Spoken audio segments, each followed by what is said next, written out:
भूतिया गांव की कहानी। एक गांव था जो बहुत ही भूतिया माना जाता था। उस गांव के निवासी लोग अपने आप को खुद को भाग्यशाली मानते थे क्योंकि वहां की रहने वाली भूतियों के कारण वे अद्भुत और रहस्यमय घटनाओं का सामना करते थे। एक बार गांव में एक अनोखी घटना घटी जिसने लोगों की जिंदगी में बदलाव ला दिया। वहां एक पुराने हवेली का निर्माण सालों पहले हुआ था। हवेली ढहने के कगार पर थी, इसलिए कोई उसे अपना नहीं बना पाया था। गांव के बच्चे भूतों की कहानियां सुनकर बहुत रोचक बातें सोचने लगे। उनकी छोटी सी दिमागी क्षमता का प्रदर्शन भूतियों के मामले में अद्भुत रहा।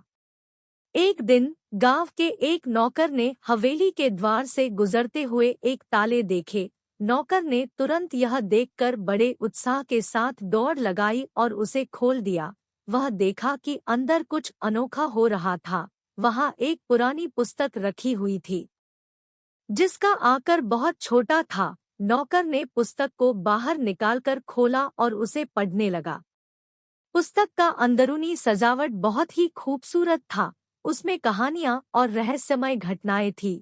नौकर दिन भर पुस्तक पढ़ता रहा और जब उसे पुस्तक पढ़ने का समय नहीं रहता था तो वह उसे जेब में रख देता था। उसे पता था कि यह पुस्तक उसे गांव वालों के साथ साझा करनी चाहिए।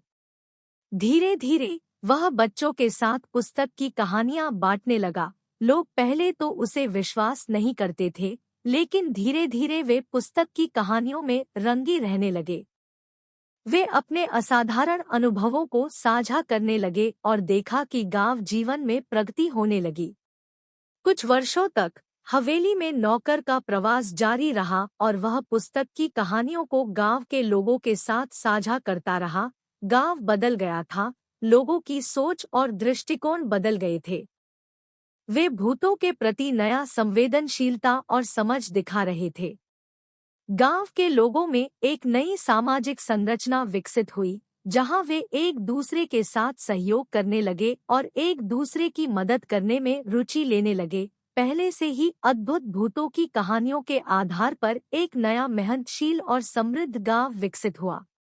एक दिन हवेली में नौकर की मृत्यु हो गई। लोग दुखी हो गए क्योंकि वह उनके लिए बहुत ही महत्वपूर्ण था। उनका योगदान गांव की प्रगति में अद्वितीय था। लेकिन उनकी आत्मा गांव में हमेशा रहेगी और उनकी यात्रा के दौरान उनका संदेश सदैव जीवित रहेगा। गांव वाले नौकर को याद करते रहे और उनके ध्यान में भूतों की कहानियां बांटना जारी रखे। वे अपने भविष्य की दृष्टि में सकारात्मक रहने लगे और एक साथ मिलकर अपने सपनों को पूरा करने की कोशिश करने लगे। गांव के नए संगठन और सामाजिक उत्साह के कारण उन्होंने भूतियों को देखना बंद कर दिया था। भूतियों का गांव में अस्तित्व अब सिर्फ कहानियों के रूप में होता था, जो लोगों के मनोभाव और सोच को प्रभावित करती थी। गांव की जनता ने अपने भविष्य को आगे बढ़ाने के लिए एक नया रास्ता चुना और भूतों के डर को पीछे छोड़ दिया।